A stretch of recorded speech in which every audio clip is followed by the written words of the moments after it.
Ben, nous sommes dans la maison de notre Père. Vous savez, frères et sœurs, nous sommes dans le dernier mois de notre marathon de prière. C'est depuis octobre que nous avons commencé. Alléluia. Comme nous l'avons dit le vendredi passé, pour ceux qui étaient là, nous allons dans ces derniers mois de décembre associer les jeunes à la prière. Alléluia. Nous allons vous communiquer un programme précis vers la fin de ces cultes parce que nous voulons monter d'un cran.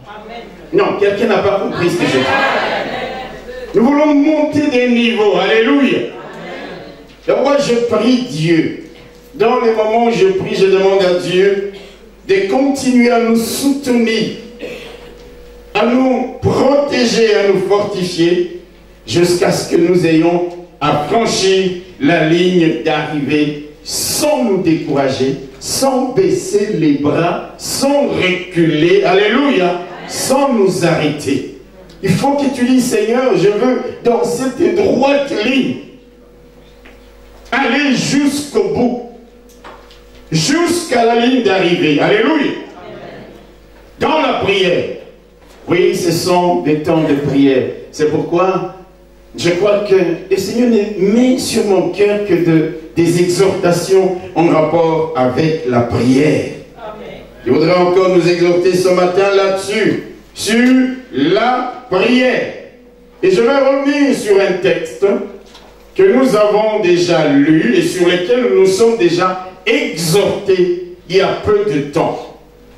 Je vous invite à prendre vos Bibles dans le livre des psaumes,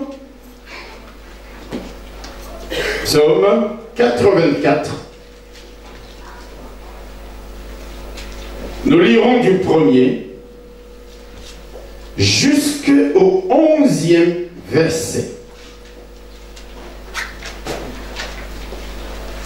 Psaume 84.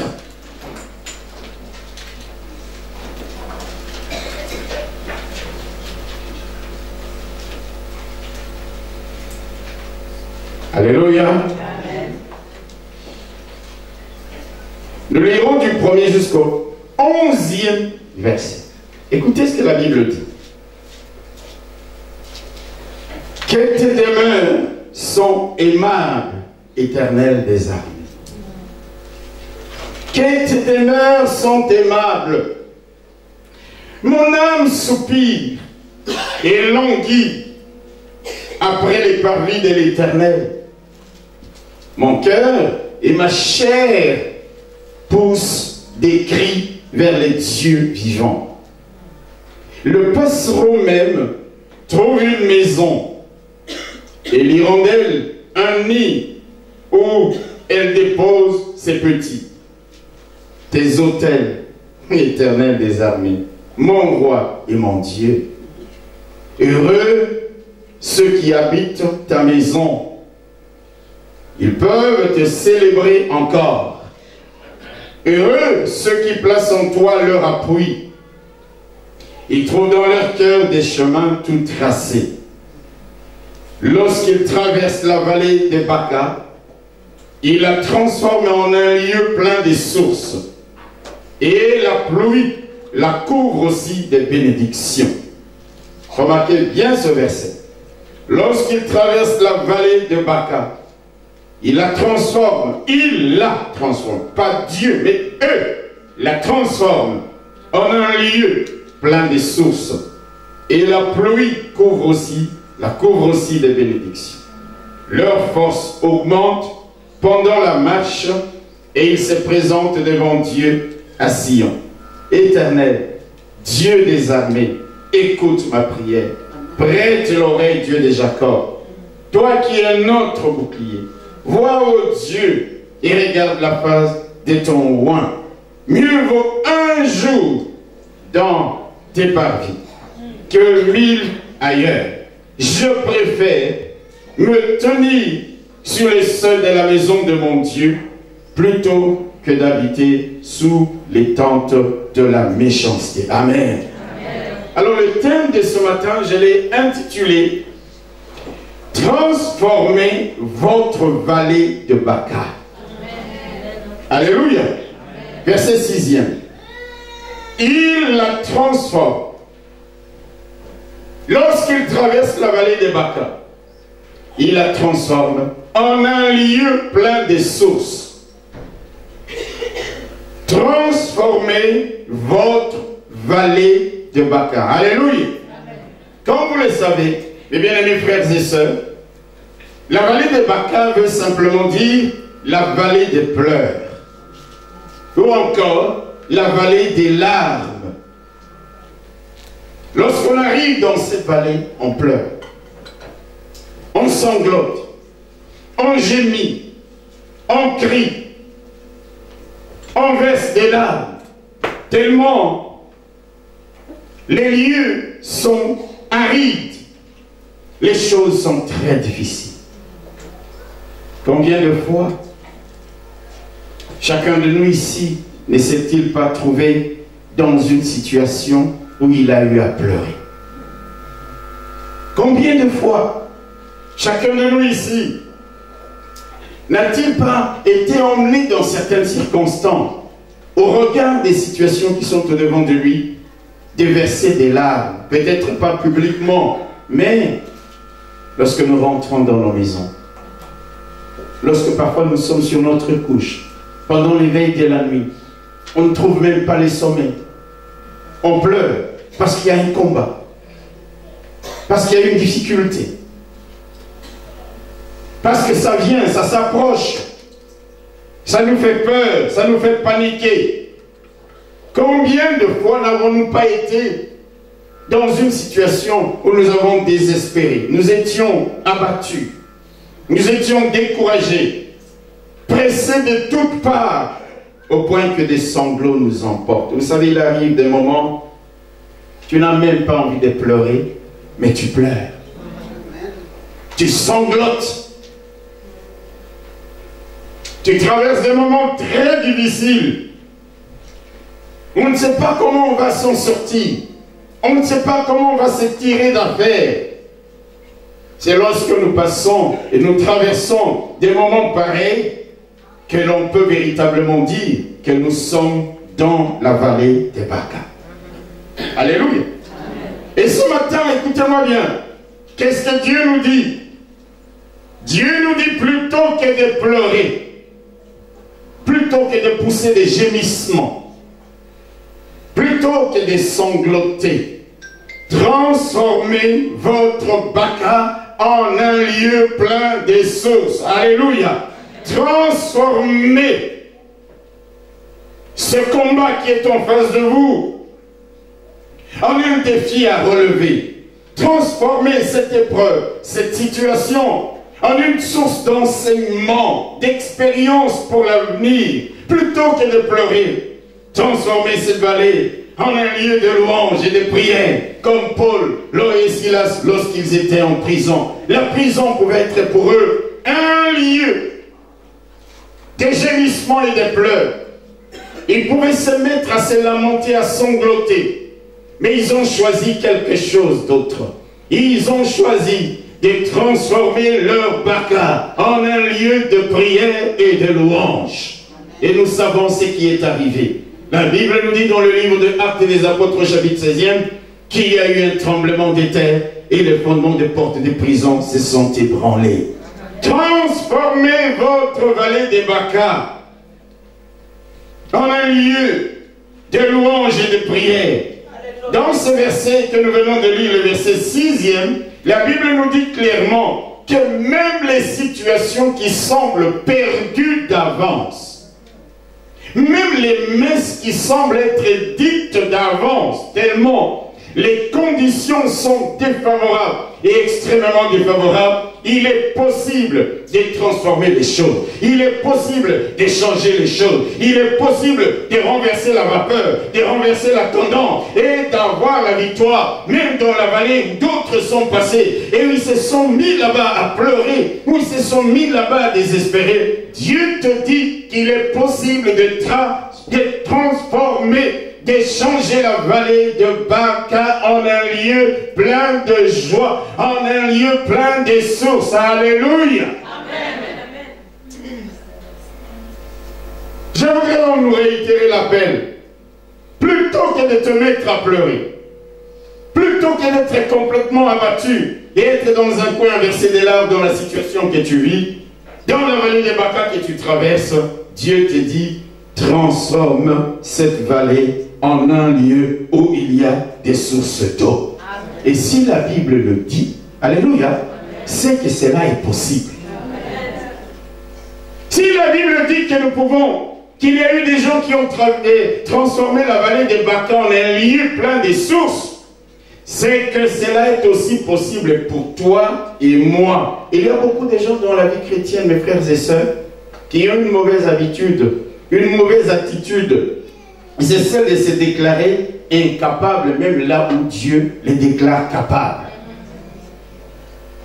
Si Dieu dit qu'il y a des gens qui ont transformé la vallée des pleurs en un lieu où il y a des sources d'eau, ça veut dire que toi et moi, nous pouvons aussi y arriver.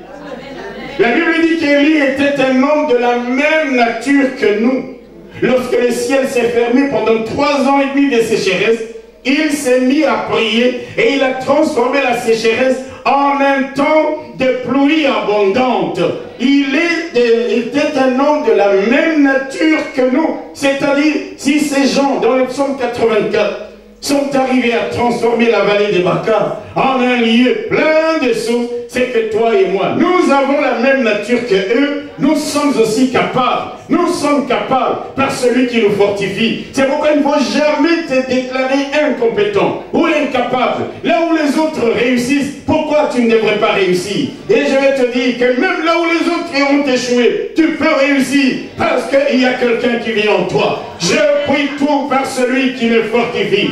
Et Dieu de gloire a dit à Gédéon, va avec la force que tu as. C'est moi qui t'envoie. Si la vallée de Baca a été un jour transformée en un lieu de source, c'est que toi et moi, nous pouvons aussi, dans notre situation, la transformer en un lieu de cri de joie, parce que la bénédiction se retrouvera subitement, alors même qu'au départ, les gens nous disaient que la messe était dite, que les choses étaient cuites, que les carottes étaient cuites, mais il est possible de changer et de transformer Baca. Alléluia. Transforme ta vallée de Baca en source d'eau. Alléluia. Élie était un homme de la même nature que nous. Nous sommes de la même nature que ces gens. Nous aussi. Nous sommes capables. Nous pouvons, alléluia, transformer nos vallées de Baca en des lieux pleins. Ce matin, je voudrais vous parler de ces choses. Mais laissez-moi d'abord revenir au contexte. Alléluia. Amen. Alléluia. Amen. Je voudrais vous donner le contexte du psaume 84. De quoi parle-t-on ici? Il s'agit des pèlerins, des croyants, des hommes pieux, craignant Dieu, venant de loin. Alléluia. Amen. Et allant vers Jérusalem à Sion, allant dans la maison de Dieu. Ils sont venus de loin. Ils veulent aller se présenter dans la maison de Dieu. Ils veulent aller se retrouver dans la présence de Dieu. Leur désir, le désir qui les animait, c'était uniquement de se retrouver dans le temple de Jérusalem. De se retrouver dans la présence du Dieu vivant. Alléluia. Est-ce que quelqu'un me suit? Amen. Vous saisissez le désir de ces gens? Amen. Se retrouver dans la maison de Dieu, se retrouver dans la présence du Dieu vivant. C'est comme ça, écoutez ce qu'ils disent. Dans les versets 3, il dit, le passereau même trouve une maison et l'hirondelle un nid où elle dépose ses petits. Il dit, même les passereaux dans la Bible, c'est le symbole de la solitude la plus totale. Il dit, même les passereaux arrivent à faire un nid au temple et être en sécurité avec ses enfants. J'envie les passerons qui peuvent construire son nid dans le temple, dans ta présence. Alors il dit, heureux ceux qui habitent ta maison. Alléluia. Heureux ceux qui habitent ta maison. Et il dit au verset 3, il dit, mon âme soupire et languit après les parvis de l'Éternel. Mon âme soupire. Ces gens sont venus de loin. Ils ont dit, nous devons aller dans la maison de Dieu. Nous devons aller dans la présence de Dieu. Il y a un désir ardent en eux, le désir de se retrouver dans la maison de Dieu, dans la présence de Dieu. Il dit, mon cœur et ma chair poussent des cris vers le Dieu vivant. Je veux être dans sa présence. Alléluia.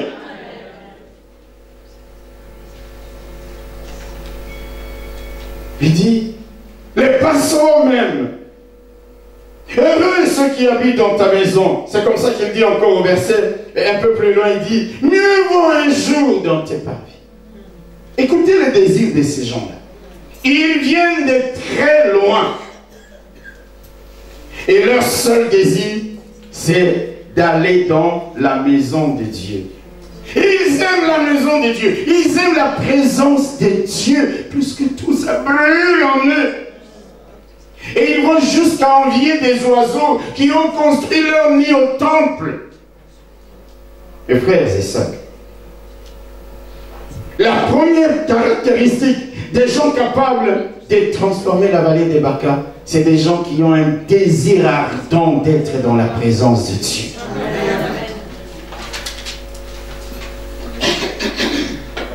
En venant à ces lieux, est-ce que tu éprouves le même désir? Est-ce que tu éprouves la même joie? Est-ce que tu es animé par ce désir de dire, mon âme languit, ma chair crie vers toi. Seigneur, quand paraîtrai-je devant toi? Seigneur, je veux ta présence. Est-ce que tu es animé, saisi par le même empressement, porté par le même élan, par le même enthousiasme, te retrouver dans la maison de Dieu, te retrouver dans la présence de Dieu?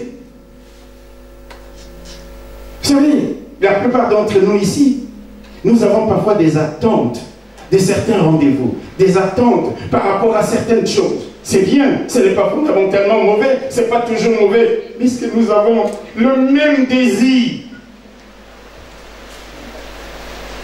pour venir dans la maison de Dieu. Frères et sœurs, nous pleurons parfois pour rien, parce qu'au lieu de pleurer, les choses peuvent changer. Mais nous devons comprendre comment cela peut devenir possible dans nos vies. Ça, c'est la première caractéristique de quelqu'un, d'un homme, d'une femme, capable de transformer la vallée des Baca en un lieu où il y a des sources d'eau qui coulent. C'est un désir ardent. Alléluia. Dieu me dit Amen. Le Seigneur lui-même, qu'est-ce qu'il a dit? Il a dit, le zèle de ta maison me dévore. Pour moi, venir dans la maison de Dieu, oh, je suis dans la joie, comme disait David. Vous savez, frères et sœurs, regardez bien toutes les personnes que Dieu a utilisées puissamment au travers de sa parole, qui ont changé les choses, qui ont marqué l'histoire, qui étaient d'abord des gens qui aimaient la présence de Dieu, qui aimaient d'être dans la maison de Dieu. Jésus dit quoi? Le zèle de ta maison me dévore. Le désir de venir dans ta maison brûle en moi. Ça brûle en moi. C'est pourquoi ces gens dans le psaume 84, ils disent, mieux vaut un jour dans tes parvis que 1000 ans ailleurs, Seigneur. Nous aimons ta présence. David, qu'est-ce qu'il dit? Il dit dans le psaume 122, il dit, je suis dans la joie. Quand on me dit, allons dans la maison de l'Éternel. Je suis roi, j'ai un grand palais, j'ai tout ce qu'il me faut chez moi à la maison. Mais lorsqu'on vient me dire, il y a une sainte convocation d'aller dans la maison de l'Éternel, je laisse toutes les affaires du royaume et je suis dans la joie d'aller me présenter dans la maison de Dieu. Alléluia. Il dit dans le psaume 26, Éternel, j'aime les séjours de ta maison, les lieux où habite ta gloire. J'aime ta présence. Dans le psaume 15, il dit, il y a d'abondantes joies devant ta face. Il y a d'abondantes délices. Il y a des délices éternelles à ta droite. Seigneur, moi, je brûle d'envie de me retrouver dans ta maison. Lorsqu'il y a une sainte convocation, lorsqu'il y a une réunion de prière, lorsqu'il y a un temps de prière, mon âme brûle au-dedans de moi. Je me dis, pourquoi privilégier autre chose d'abord que d'être dans la présence de mon Dieu? Quand tu n'as pas encore atteint ce niveau-là, tu vas voir, venir à l'église est une corvée pour toi. Venir à l'église va nécessiter qu'on te secoue.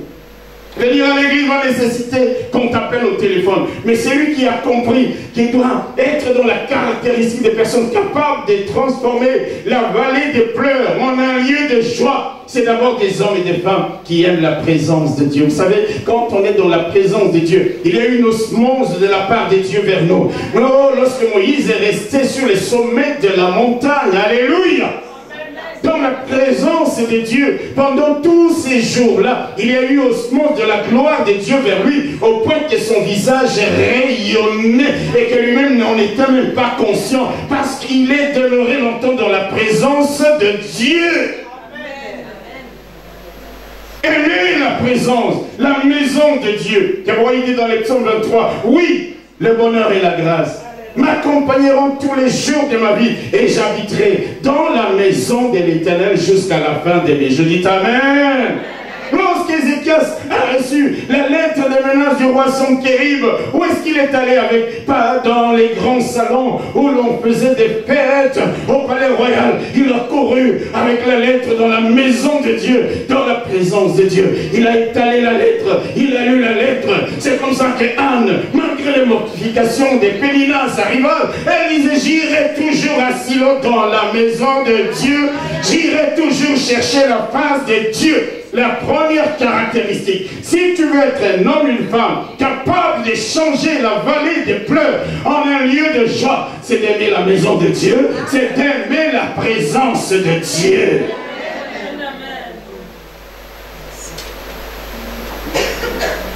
Lorsque tu aimes d'aller dans les bars plus que de venir dans l'église, il y a un problème.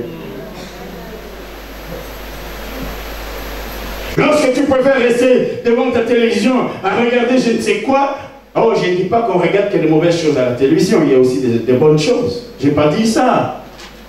Mais au temps de la prière, tu peux faire tes prélassés, entrer dans tes aises. Pendant ce temps, tes amis, tes frères et sœurs sont au combat. Il y a un problème. C'est encore une raison évidente pour laquelle on ne peut pas venir dans la maison de Dieu. Ça, je peux comprendre. Mais si c'est juste parce que, oh, j'ai un petit bobo, oh, je me sens fatigué, oh, il fait froid, oh, il fait chaud. Je vous dis, ces pèlerins sont venus de loin. Ils allaient à Jérusalem, dans la maison de Dieu. Est-ce que je parle à quelqu'un? Est-ce que je parle à quelqu'un? Anne est venu chaque fois dans la maison de Dieu. Dieu a agi.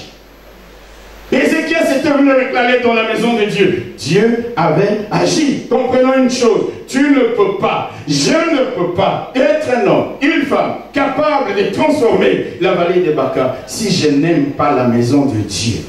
Je le répète, si je ne cherche pas la présence de Dieu, si je n'ai pas faim et soif de la présence de Dieu, si je n'ai pas faim et soif de connaître Dieu, de communier avec lui, si mon âme ne soupire pas après Dieu, si mon âme ne languit pas après les parvis de l'Éternel, si mon cœur et ma chair ne crient pas vers Dieu en disant « Oh, j'aime ta présence, Seigneur !» Tout doit commencer par là. Dites Amen. Amen.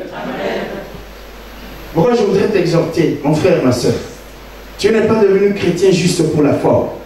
Tu es devenu chrétien pour remporter des grandes victoires. Amen. Tu es devenu chrétien aussi, pas simplement pour aller au ciel un jour, mais déjà sur cette terre, marquer ton passage, marquer l'histoire. Tu es devenu chrétien aussi, alléluia. Pas simplement pour éviter l'enfer, mais pour que déjà sur cette terre, tu vives la gloire de Dieu. Tu vois la main de Dieu. Tu vois les choses changer. Tu vois les choses se transformer en ta faveur. Alors ce n'est plus une vie juste juste, où je donne l'impression que je suis là, où je viens faire acte de présence de temps en temps à l'église. Non, je sais qu'il y a un désir en moi. Je sais que c'est un temps de rendez-vous avec mon Dieu. Je suis enthousiaste à l'idée de rencontrer mon Dieu. Je suis enthousiaste à l'idée d'aller louer, célébrer l'Éternel, de saisir la parole dans sa maison, dans sa présence. Je cours et je dis, oh mon âme languit au-dedans de moi, ma chair et mon cœur crient après ces dieux. Oh, quand paraîtrai, je me retrouverai devant la face de Dieu pour les louer, pour les célébrer. J'aime ta présence, oh mon Dieu, j'aime ta maison. Les lieux résident de ta gloire. Oui, le bonheur et la grâce m'accompagneront parce que j'habiterai dans la maison de l'Éternel jusqu'à la fin de mes jours. Première caractéristique. Alléluia. Alléluia. Je t'exhorte à être animé du même esprit, du même désir que les pèlerins de cette psaume. Et je vais aller plus loin. Et pas simplement le dimanche. Quelqu'un n'a pas dit Amen. Amen. Pas simplement le dimanche, ou certains jours, au gré de ton humeur. Aujourd'hui, je me suis levé de bonne humeur, j'irai à l'église. Au gré du temps, je dis, il fait chaud, c'est bien, je peux aller à l'église. Non, non, non, non, non. Ne soyons pas comme les chrétiens des Galaties. Vous savez ce que Paul leur a dit? Paul regarde les chrétiens des Galates, il leur dit, vous observez les jours, vous observez les mois, vous observez les temps, vous observez les années. Je crains d'avoir travaillé inutilement pour vous. Galates chapitre 4, verset 10. Il dit, il y a plusieurs parmi vous qui choisissent les jours où ils doivent aller dans la présence de Dieu. Ou des mois. Ah, les mois de fin d'année comme ça, les gens savent que les démons travaillent activement. Et eux ils disent, il faut être dans la protection de Dieu. Vous choisissez les mois. Dans la semaine, on choisit les jours. On choisit les mois. On choisit les années. Paul dit, vous observez les jours, les mois, les temps, les années. Je crains d'avoir travaillé en vain pour vous. Je crains que vous n'ayez pas compris qu'on n'a pas à choisir les jours, qu'on n'a pas à choisir l'humeur, qu'on n'a pas à choisir les temps. On a simplement à obéir à la sainte convocation de Dieu de nous retrouver dans sa maison. Alléluia.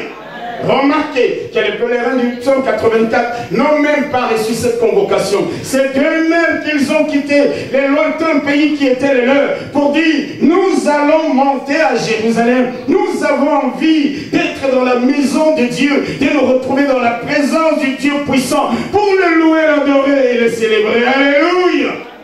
C'est ça la première caractéristique. Je l'ai dit. Ils sont venus de loin, dans le seul but d'aller dans la présence de Dieu.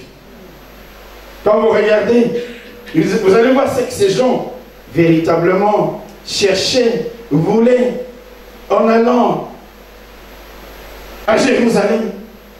Regardez le verset 5e, qu'est-ce qu'ils disent? Heureux ceux qui placent en toi leur appui. Alléluia. Ils aiment d'aller. Et heureux ceux qui habitent dans ta maison, ils peuvent te célébrer encore. Et ils aiment d'aller célébrer Dieu. Dites Amen. Le louer. Alléluia. Et quand vous regardez le verset à partir du verset 8 ou 9, il dit, Éternel, Dieu des armées, écoute ma prière. Ils vont dans la présence de Dieu. Est-ce que quelqu'un m'entend? Pour l'invoquer, pour le prier. Ils vont dans la présence de Dieu pour apprendre à connaître sa volonté. Ils vont dans la maison de Dieu. Oh, c'est merveilleux ces gens-là. Alléluia. Et moi j'ajoute avec l'apôtre Paul, ils y vont en ces lieux pour chercher à connaître la sagesse infiniment variée de notre Dieu. Ça veut dire quoi? Ça veut dire que ces gens, en venant au temple, ce n'était pas pour chercher les problèmes aux autres. La deuxième caractéristique, si tu veux voir, si tu veux entrer dans la dimension de quelqu'un capable de changer la vallée de Baca, alléluia, ce sont les motivations de ton cœur. Quand tu viens ici à l'église, vous savez qu'il y a des gens qui viennent à l'église pour chercher des problèmes aux autres. Vous le savez, n'est-ce pas? Ils sont dans l'église, ou même dans la cour de l'église, pour calomnier d'autres, pour critiquer d'autres, pour parler de méchanceté à l'égard des autres, pour venir combattre les autres, pour venir critiquer tout ce qui se fait à l'église qui ne correspond pas à leur goût ou à leurs attentes. Il y en a même qui viennent avec des objectifs obscurs pour accomplir les desseins de Satan dans le milieu du peuple de Dieu. Ils sont là pour essayer de créer les désordres. Ils sont là pour venir endormir les gens. Ils sont là, est-ce que je parle à quelqu'un? Pour venir distraire les gens, pour venir opposer les gens, pour créer des zizanies, pour créer des songuis. Ils viennent à l'église le dimanche spécialement avec ça, cette idée-là. Dimanche, alléluia. Ce dimanche-ci, je vais aller parler à je vais aller parler à l'autre, ils se retirent et frères et sœurs sont en conflit. Et ils sont là. Et puis après, quand vous les entendez prier, vous dites non, le ciel va s'ouvrir. Le ciel ne s'ouvrira pas. On ne se moque pas de Dieu. Alléluia. Les motivations de ton cœur. Ces pèlerins n'avaient qu'une motivation. Aller dans la maison de Dieu. Parcourir toute cette distance. Et se retrouver dans la présence de Dieu. Pour le louer, pour l'adorer, pour l'invoquer, pour le chercher, pour chercher la sécurité auprès de lui. C'était leur seule motivation.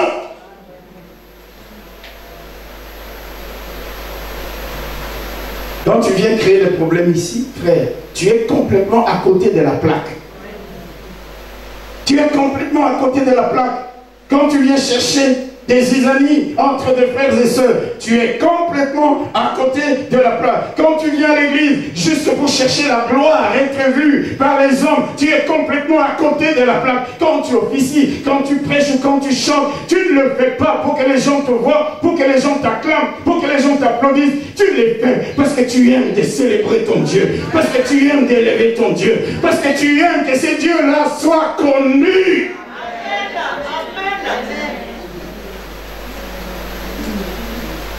Deuxième chose, ce sont les motivations de nos cœurs. Parfois on est à l'église mais avec de mauvaises motivations. Et comment pouvons-nous transformer nos situations difficiles en sujet de gloire pour notre Dieu si les motivations de nos cœurs ne sont pas pures? Ils venaient, ces pèlerins, alléluia, pour chanter Dieu, pour louer Dieu. Viens, cherche la face de Dieu. Amen. Amen. Les pèlerins brûlent d'envie de se retrouver dans la présence de Dieu. Tout ce que j'ai dit jusque-là, j'ai introduit les thèmes. Je vais prêcher maintenant. Amen. Alléluia.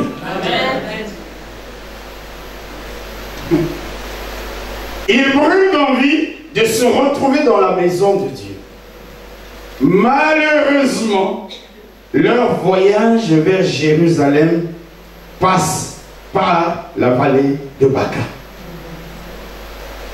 Ils sont déjà venus de loin, mais ils ne peuvent pas éviter la vallée de Baca. Ils ne peuvent que passer par cette vallée. Impossible d'y échapper. Et pour les gens qui lisent bien la Bible et les commentaires, on nous dit que c'est une vallée très longue. Une vallée complètement desséchée, aride. Il fait très chaud dans cette vallée. La marche dans cette vallée est pénible. L'eau, n'en parlons même pas. L'eau fait cruellement défaut. Alléluia. Ce sont les caractéristiques de cette vallée-là. Si elle a été surnommée la vallée de Baca, c'est à cause de ces caractéristiques-là. Une longue vallée aride. Vous ne voyez aucune végétation. Il n'y a aucune goutte d'eau. Rien. Tout est sec. Tout est aride. Alléluia. Et c'est comme ça que lorsque les gens traversaient cette vallée, après parfois un certain temps de marche, ils s'écroulent. Et ils commencent à pleurer. ils sont découragés dans cette vallée, ils abandonnent tout et ils se mettent à sangloter. Ils fondent dans larmes. Peut-être qu'ils avaient traversé cette vallée de justice. Mais quand ils ont traversé cette vallée, ils l'ont laissée dans l'état de désolation comme avant qu'ils ne la traversent. Quelqu'un m'entend? Ils arrivent là, il y en a qui étaient abattus, se mettaient à pleurer, à sangloter, à gémir. Peut-être qu'ils avaient réussi finalement à traverser, mais la vallée est restée dans le même état de désolation. Mais les pèlerins dont il est question ici, alléluia, ils sont obligés de passer par la vallée de Baca. Ils n'ont pas le choix. Mais ils sont déterminés. Eux, ce n'est pas arriver là-bas et pleurer. Eux, ce n'est pas la traverser et la laisser dans l'état premier de désolation. Ils sont déterminés à faire changer les choses. Quelqu'un n'a pas compris. Mes frères et sœurs, même là où tout le monde peut pleurer, celui qui sait qu'il marche avec Dieu, je parle à quelqu'un, peut dire vous pouvez vous tous pleurer. Moi, il y a un Dieu qui marche avec moi. Vous savez ce que j'aime dans les vallées, c'est que Dieu est toujours dans la vallée aussi. David a dit, même quand je traverse la vallée de l'ombre de la mort, alléluia, ton bâton et ta houlette me rassurent. C'est-à-dire dans les vallées, écoute-moi bien, quand tu as l'impression d'être seul dans la vallée, tu n'es jamais seul. Dieu ne peut pas te laisser. Que tu sois dans la vallée ou sur le sommet d'une colline, Dieu est avec toi. C'est pourquoi tu peux dire, les autres sont venus dans la vallée. Ils ont pleuré, ils ont sangloté, ils ont versé des larmes. Mais moi je marche avec quelqu'un qui a dit que même dans la vallée je suis avec toi. Et qui me dit que je suis capable de transformer la vallée de Baca en un lieu où il y a des sources d'eau. Alors au lieu de regarder l'exemple négatif de ceux qui ont pleuré, de ceux qui ont versé des larmes, moi je regarde à mon Dieu qui marche avec moi dans la vallée et qui me déclare vainqueur, capable de faire jaillir de l'eau dans la vallée où il n'y a pas une seule goutte d'eau. Les pèlerins de Baca, les pèlerins de Jérusalem, ils arrivent dans la vallée de Baca. Est-ce que quelqu'un m'entend? Alléluia. Et ils disent, nous n'allons pas pleurer. Nous n'allons pas baisser les bras. Tout est aride, tout est sec. Il n'y a pas une seule goutte d'eau. Mais nous sommes décidés à transformer cette vallée en un lieu où il y a des sources d'eau. Ça, c'est la troisième caractéristique des gens qui sont capables de transformer leur vallée. La détermination. Dans la vie, tu n'auras jamais rien sans détermination. Est-ce que je parle à quelqu'un? Tu n'auras jamais rien sans détermination. Tu n'auras jamais rien, simplement en te référant aux exemples de ceux qui ont échoué, de ceux qui n'ont pas réussi dans les mêmes conditions, de ceux qui ont traversé la même vallée, qui sont peut-être morts. Quand tu te réfères à ça, tu ne seras jamais déterminé. Tu dois dire ce qui est arrivé aux autres, c'est leur vie. Moi, c'est ma vie. Dieu fait grâce à qui il veut faire grâce. Ce n'est pas parce que les autres ont échoué, ce n'est pas parce que les autres ont pleuré dans cette vallée que je suis condamné à pleurer. Moi, je suis déterminé à transformer la vallée de Baca en un lieu où il y a des sources d'eau. Ça, c'est une caractéristique. La détermination. Alléluia. Alors, quand ils arrivent là, tout est sec. Sec. Qu'est-ce qu'ils vont faire? Comment transformer un lieu aride, un lieu sec, en un lieu où il y a des sources d'eau? La réponse est simple. C'est un principe simple, élémentaire. C'est de faire quoi? C'est de creuser. Quelqu'un m'entend? Donc eux, quand ils arrivent là, déterminés, pour qu'il y ait de l'eau dans cette vallée, qu'est-ce qu'ils vont commencer à faire? Ils vont commencer à... Vous savez, les serviteurs d'Isaac, quand ils étaient dans la vallée de Guérard, qu'est-ce qu'ils ont fait pour trouver de l'eau? Nous sommes dans le livre de Genèse. La Bible dit, c'était une région désertique. Pour avoir de l'eau, il fallait quoi? Il fallait creuser. Ils arrivent donc dans la vallée des Baca et ils se mettent à creuser. Et ils creusent. Et ils creusent. Mais il n'y a pas d'eau. Et je vais vous dire une chose. Vous avez grandi en ville. Pour nous qui avons grandi au village, qui avons appris à creuser, quand vous creusez comme ça, vous jetez, il y a la poussière qui vous revient. Vous êtes couverts comme des manteaux. Et l'eau. Il faudra que j'emmène certains d'entre vous au village. Parce qu'il y a des choses que j'ai dit que vous ne comprenez pas. Je vous emmènerai dans mon village. J'ai dit on va faire des trous. Et vous allez voir ce que ça veut dire que creuser. Ces gens, ils arrivent là. Et ils se mettent à creuser. Alléluia. La poussière leur retombe dessus. Mais ils sont déterminés. Ils disent nous devons encore creuser. Et ils creusent. Et il n'y a pas d'eau. Ils disent cette vallée, on ne va pas la laisser dans l'état où on l'a trouvée. Il y a une grande détermination de leur part. Mon frère, ma soeur, il y a des gens qui sont passés dans ta famille, qui ont laissé ta famille dans le même état. Il y a des gens qui ont laissé ton pays dans le même état. Il faut qu'il y ait une nouvelle génération. Des gens qui s'élèvent et qui disent, après mon passage dans cette famille, après ma vie dans cette famille, ma famille ne sera plus jamais la même. Mon pays ne sera plus jamais le même. Mon église ne sera plus jamais la même. Mes amis ne seront plus jamais les mêmes. Je dois creuser. Amen.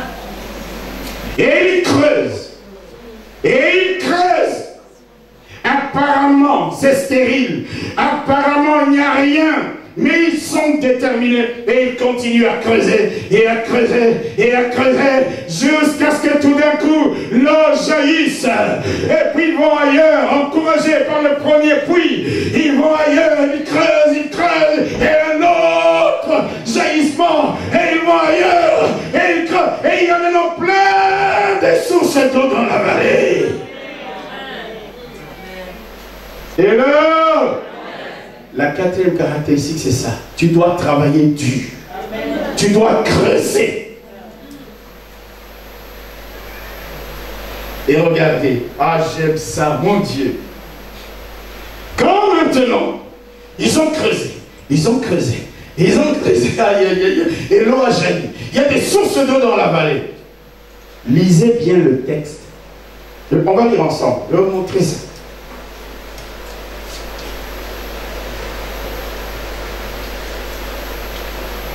Alléluia. Nous sommes dans le verset où il dit, lorsqu'il traverse la vallée des Baca, il la transforme en un lieu plein de sources. On a mis source au singulier. Vous avez compris ce que je vous disais tantôt là. Il y a eu plusieurs sources. Et puis regardez ce qui suit.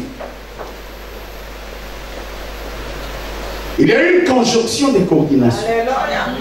Et quoi? La pluie. La pluie la couvre. Est-ce que vous comprenez ce que ça veut dire?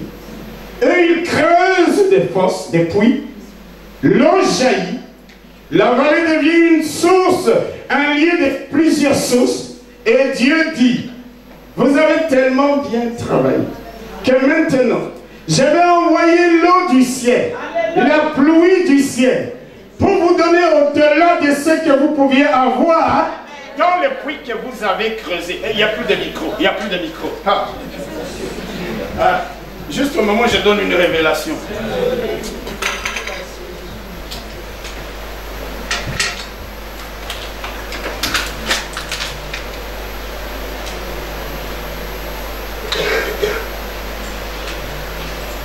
Merci beaucoup, frère. Alléluia. Est-ce que je peux continuer? Amen. Bon, je crois que vous avez compris. Amen. Je reviens. Amen. Je reviens sur ça. Amen. Il creuse.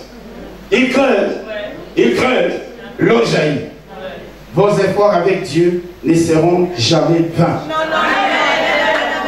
Je voudrais que tu comprennes ça.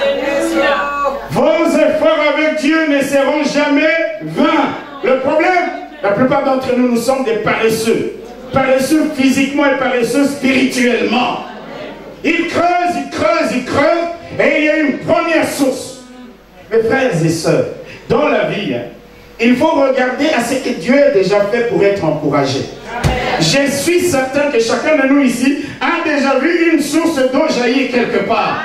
Mais sois encouragé par celle-là pour continuer à creuser d'autres afin de transformer la vallée de Baca en un lieu où il y a plusieurs sources d'eau.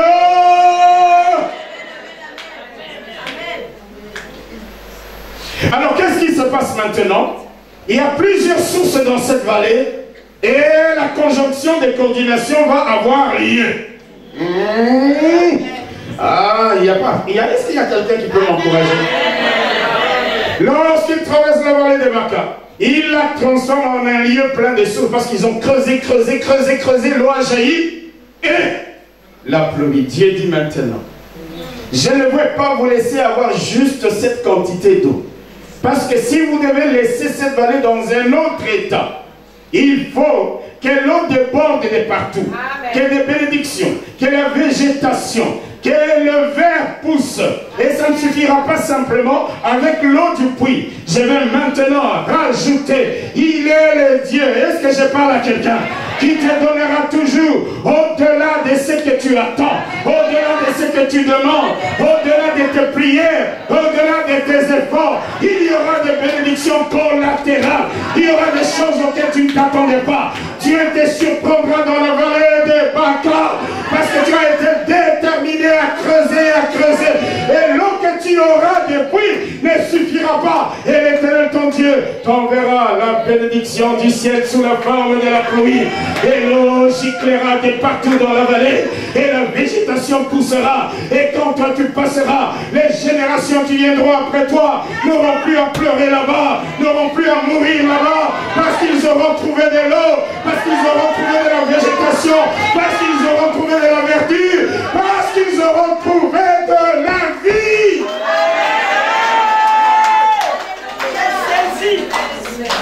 Alléluia.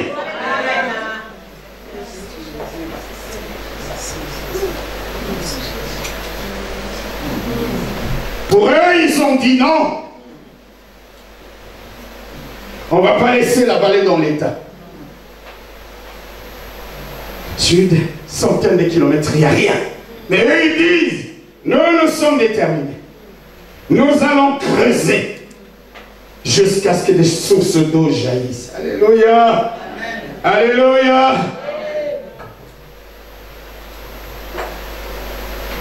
Et l'eau jaillit depuis. Et Dieu envoie la pluie. Et l'eau. C'est pourquoi il dit, alors à partir de ce moment-là, ils ont l'eau. Ils ont tout ce qu'il faut.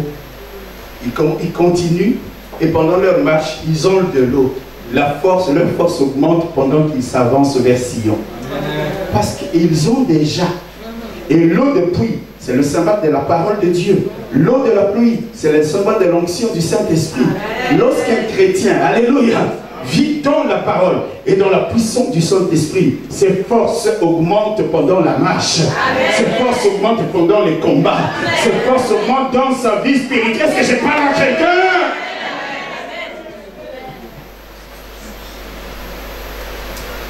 Creusez. Pas d'écho. Hello. Baca est inévitable dans ta vie. Dis à ton voisin, c'est inévitable. Alors écoute-moi bien. Tu as le choix entre arriver dans la vallée de Baca, pleurer, matin, midi, soir, sangloter dans l'obscurité ou dans la lumière. Encore que la plupart des temps, lorsque les gens pleurent chez eux, ils éteignent la lumière. Pour qu'on ne les voit pas. Pour qu'on ne les entende pas. Et alors? Et alors? Fais de temps en temps les tours de ta maison la nuit. Dans l'obscurité, tu ouvres comme ça, tu allumes et la personne dit, hein? Nini? Non. Tu as le choix entre pleurer et le choix de creuser. Hello. Oh mon Dieu. Les pèlerins du psaume 84, ils ne se laissent pas décourager par la solitude, par l'aridité, par la sécheresse de la vallée de Baca. Ils ne regardent pas à ça, parce qu'ils vont être découragés. Mais ils disent, nous allons creuser. Et pendant qu'ils creusent, il n'y a rien. Mais ils continuent à creuser. Creuse. Je voudrais te dire la même chose, frère. Creuse. Creuse encore. Ne te laisse pas décourager par l'état de la vallée. C'est-à-dire, par les conditions que tu vois, ne te laisse pas décourager. Alléluia.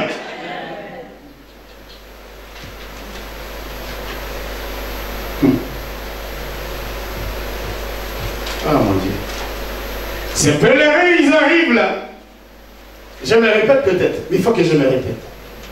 Et ils disent, nous devons laisser une empreinte de notre passage. Amen. Quand les autres ont peut-être traversé, la vallée est restée dans le même état. Mais nous allons laisser une empreinte différente. Amen. Alléluia. Amen. Nous allons faire la différence. Nous allons laisser une histoire dans cette vallée. Nous allons laisser une marque, une empreinte, une signature, un témoignage.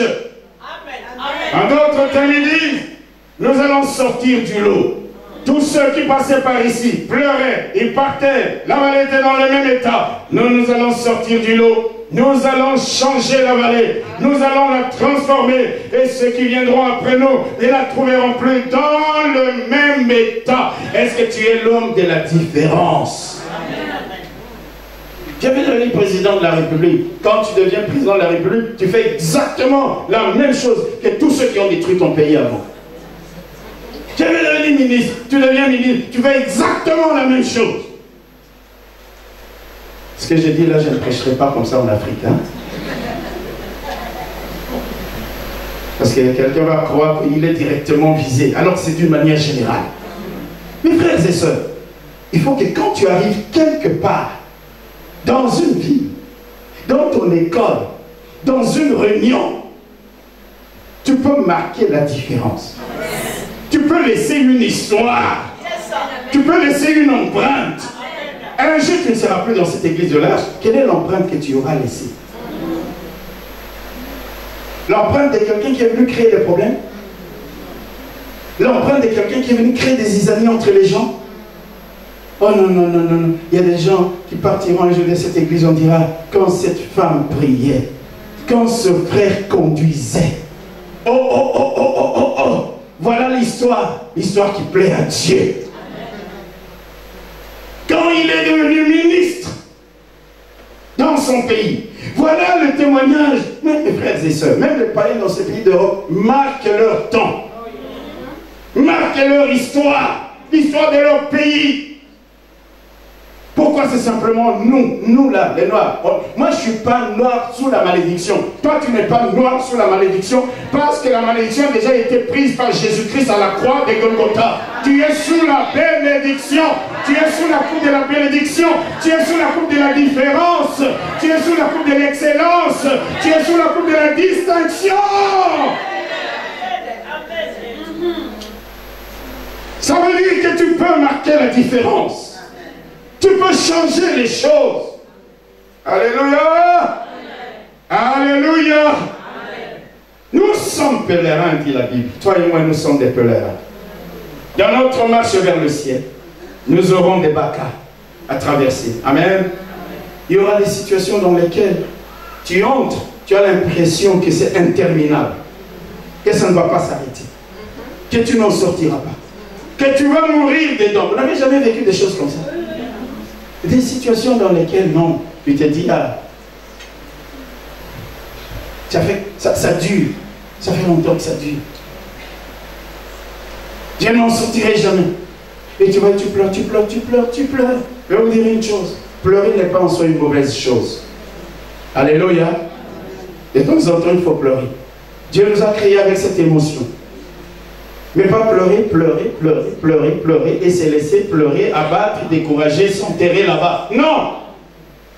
Quand David est arrivé à Tsiglag, il a trouvé qu'on avait, les Amalécites avaient pris tout le monde. Tous les enfants, les femmes qui étaient dans le village qui leur avaient été données. Tout le monde. On avait emporté tout le monde. Qu'est-ce que la Bible nous dit dans 1 Samuel? La Bible nous dit qu'ils ont pleuré avec son armée. Les gens qui étaient autour de lui, ils ont pleuré toutes les larmes de leur corps. Et puis à un moment donné, Moïse il dit, pleurer, ça ne va pas changer les choses. Il a essuyé les larmes, il est allé dans la prière. Seigneur, dis-moi, dois-je poursuivre ces gens? Dieu lui dit, poursuis-les, car tu les rattraperas. Mes frères et sœurs, pleurer, ce n'est pas en soi mauvais. Mais c'est à un moment donné, dire stop, j'ai assez pleuré. Dans ma vie, j'ai assez pleuré. Tu dis même à Satan, Satan, tu m'as fait souffrir, tu m'as fait pleurer. Il suffisait d'un petit rien, j'ai pleuré. Tu étais même habitué. Tu appelais des gens, tu disais, regardez l'écran. Tout de suite là, elle va pleurer. Et je pleurais. Tout le monde dans ton royaume des ténèbres tapait les mains. Maintenant, quand ils viendront devant leur écran, ils trouveront quelqu'un qui, au lieu de pleurer, est en train de creuser, est en train de creuser, est en train de louer, est en train de chanter, est en train de servir, est en train de bénir, est en train de... Ils verront une autre image. Verront une autre image. Alléluia. Tu auras transformé la vallée de Baka en un lieu où il y a des sources d'eau. Baka, tu auras transformé Baka en oasis. Alléluia. Tu auras transformé les situations difficiles en opportunité pour que Dieu se glorifie.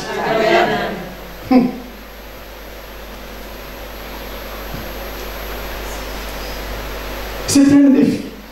J'avais transformé les situations difficiles en opportunité pour la gloire de Dieu. Parce que Dieu doit se glorifier dans ma situation. Alors je ne vais pas pleurer. Je vais creuser. Dieu interviendra et l'on saura que je sers le Dieu Tout-Puissant. C'est une opportunité. Tu as transformé la vallée des Baka en une opportunité pour la gloire de Dieu. Alléluia. Tu peux transformer tes échecs passés en réussite demain et pour l'avenir.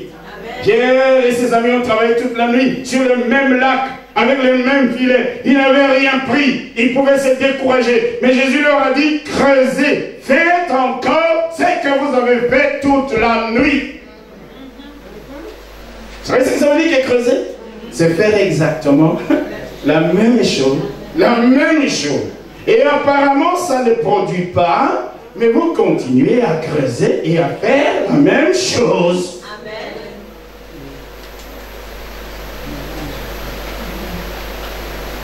Tu peux transformer Baka. Dis Amen. Amen.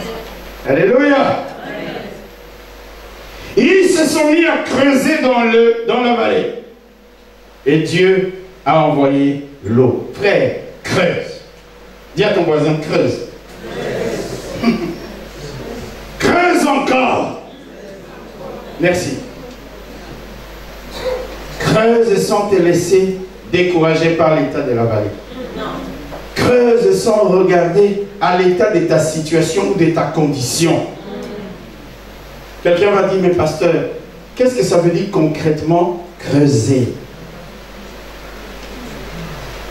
Vous avez déjà compris d'ailleurs. Alléluia. Concrètement, creuser pour toi et moi aujourd'hui peut signifier beaucoup de choses. Mais en gros, ça se résume à une chose. Prier. Prier. Prier. Persévérer dans la prière. Agir par la foi. Espérer même contre toute espérance. Croire. Combattre le bon combat de la foi. Crier à Dieu, jeûner, chercher la face de Dieu jusqu'à ce qu'il ait pitié de toi. Dis Amen. Amen.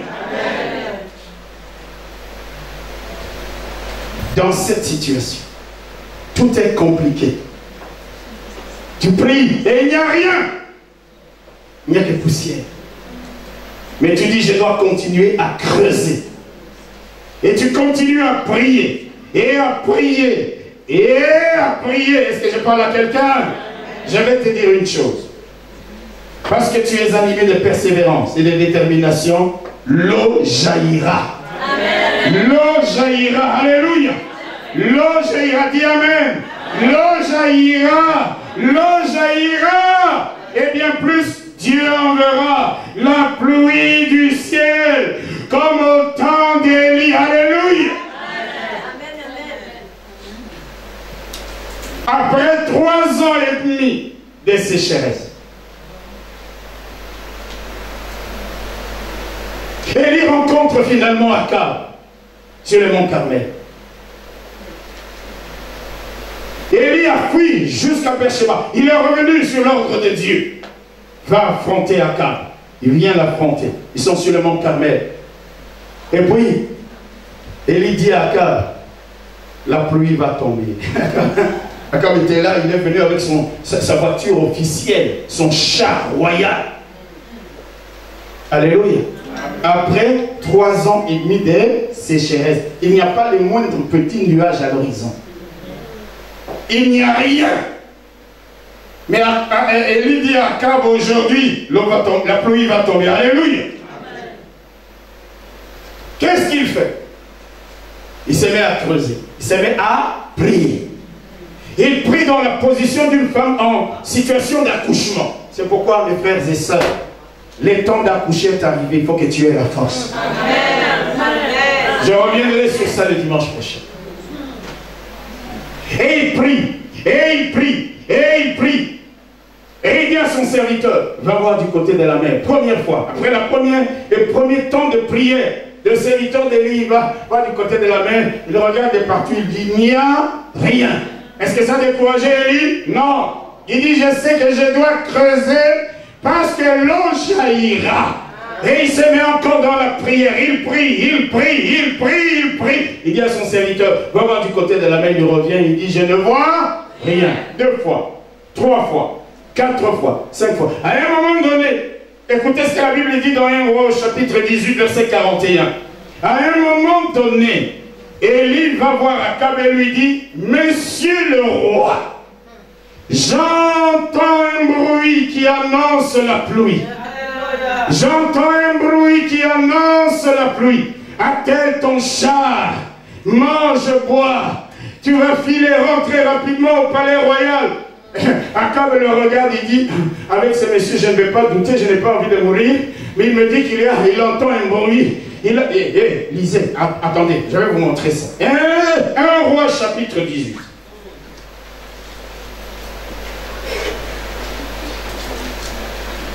1 Roi chapitre 18 verset 41.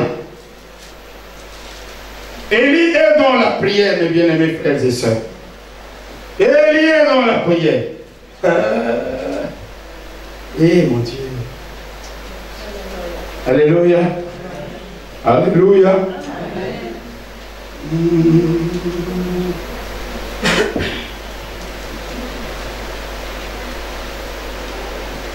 Un Roi, chapitre 18, verset 40. Écoutez. Élie dit à Akab, monte, mange et bois, car il se fait un bruit qui annonce. Il dit, j'entends un bruit qui annonce la pluie. Akab ne voit rien, Akab n'entend rien, le serviteur d'Élie ne voit rien. Mais en ce moment-là, Élie dit, j'entends un bruit qui annonce la pluie. Alléluia. Verset 43, il dit à son serviteur, monte, regarde du côté de la mer. Le serviteur monte, il regardait, il dit, il n'y a rien. Élie dit cette fois, retourne. Avant même qu'il n'y ait quoi que ce soit, Élie, avec les oreilles spirituelles, avait déjà entendu un bruit qui annonçait la pluie. Est-ce que quelqu'un m'entend? Est-ce que quelqu'un m'entend? Il avait déjà entendu un bruit qui annonçait la pluie, la fin de la sécheresse, le changement des saisons. Et je vais dire à quelqu'un, depuis le mois d'octobre, j'entends un bruit dans ta vie, j'entends dans cette église, j'entends dans ta famille, un bruit qui annonce la pluie. J'entends un bruit qui annonce la pluie dans ta vie. J'entends un bruit qui annonce la pluie dans ta vie.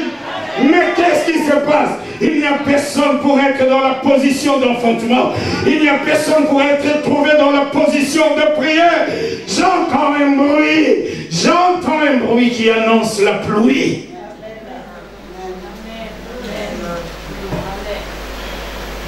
Alléluia. Il dit, j'entends le bruit qui annonce la pluie. Akab n'entendait rien. Et qu'est-ce qu'il fait? Il prie. Va voir du côté de la mer. Je ne vois rien. Mais il dit, j'entends un bruit qui annonce la pluie. Il se met encore. Quand tu creuses, il y a un moment donné, si tu as des oreilles spirituelles, si tu as les yeux spirituels, le Seigneur commence à te montrer certaines choses. Tu entends un bruit d'eau. Même si tu ne vois pas encore de l'eau. Mais tu entends le bruit de l'eau dans les entrailles de la terre. Et tu es encouragé parce que tu vas continuer à creuser. Non, quelqu'un n'a pas dit Amen.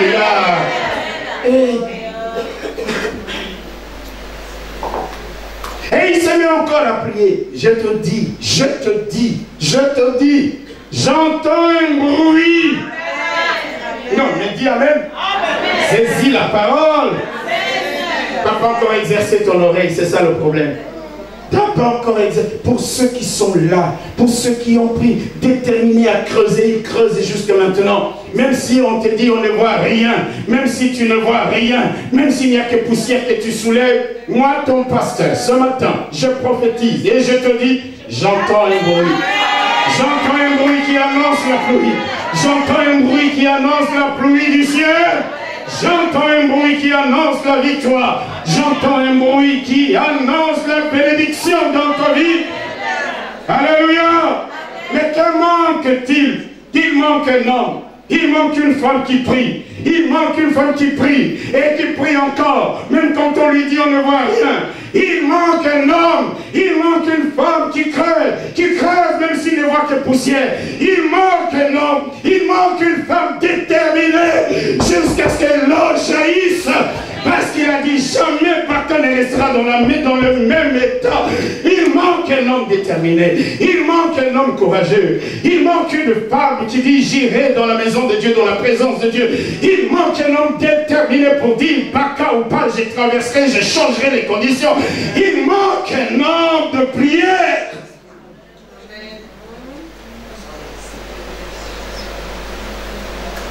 Comment tu peux négliger la prière? Et croire que tout va tomber du ciel. J'entends des inepties du genre, si Dieu a dit qu'il me bénira, il me bénira. C'est quelles inepties ça? Il manque un homme. Il manque une femme. Et l'homme déterminé. Dont les motivations sont propres dans le cœur. Il manque un homme. Il manque une femme. Dans la position d'accouchement. Il manque un homme, il manque une femme qui a la force pour enfanter. La pluie dont j'entends le bruit. J'entends le bruit de la pluie.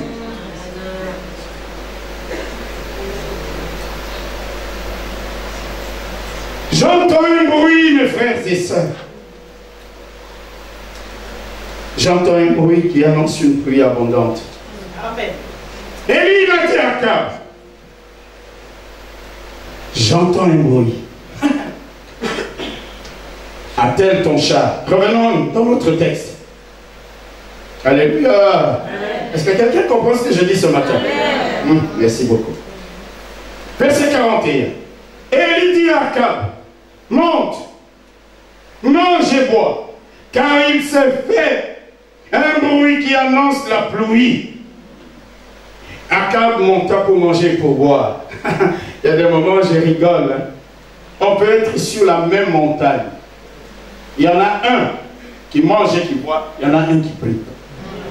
Il y en a un qui entend et qui voit les choses spirituelles. Il y en a un qui ne voit rien. Élie, on peut être dans la même église. Il y en a un qui entendra les choses spirituelles. Il y en a un qui verra les choses spirituelles. Mais il y a d'autres qui ne les verront pas. Il y en a qui entendent le bruit de ce qui va arriver, mais il y en a qui ne l'entendent pas. On peut avoir le même passage. C'était sur la même montagne.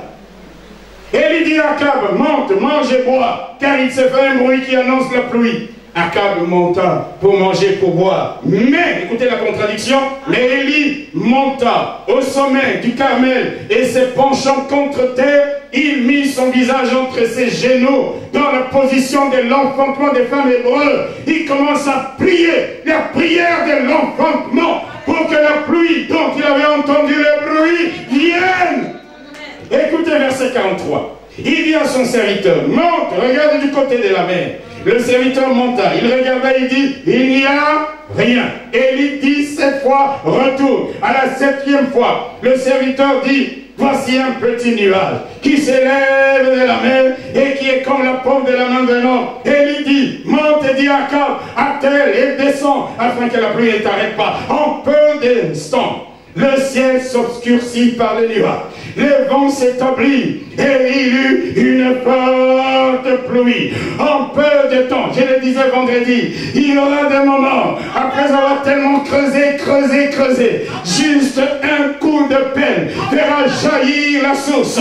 Et en peu de temps, il y aura des peu de moments, il y aura des peu de temps dans ta vie. En peu de temps, non pas parce que ce jour-là, tu as été extraordinaire, mais parce que tes efforts vont pouvoir être couronnés de succès.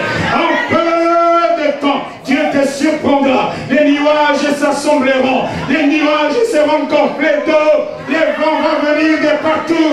Et tout d'un coup, après 3 ans et demi de sécheresse, la vallée de la sécheresse, la vallée de Baca, va être transformée en un cours, en un torrent d'eau de partout. Pourquoi? Parce qu'il y avait un homme qui était dans la prière. Parce qu'il y avait un homme déterminé à ne pas lâcher. Jusqu'à ce que les choses changent. Quand je nous vois prier, quand je nous vois négliger la prière, négliger la maison de Dieu, mes frères et sœurs, vous voulez que je vous prêche encore comment?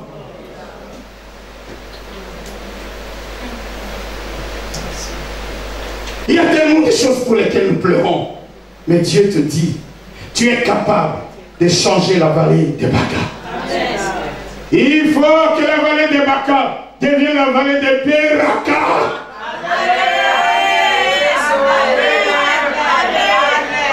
Alléluia. Si tu as manqué le vendredi, tu as manqué quelque chose. La vallée de Beraka, c'est une autre vallée. C'est la vallée où l'on fléchit les genoux et on voit les bénédictions. Contrairement à la vallée de Baca. Est-ce que j'ai pas la quelqu'un? Josaphat était démuni devant la coalition des Ammonites, des Maonites, des Moabites. Il est allé devant Dieu dans la prière. Il a convoqué tout le peuple dans les jeûnes et dans la prière. Et Dieu est intervenu. Les Moabites, alliés aux Ammonites, ont massacré leurs alliés, les Maonites.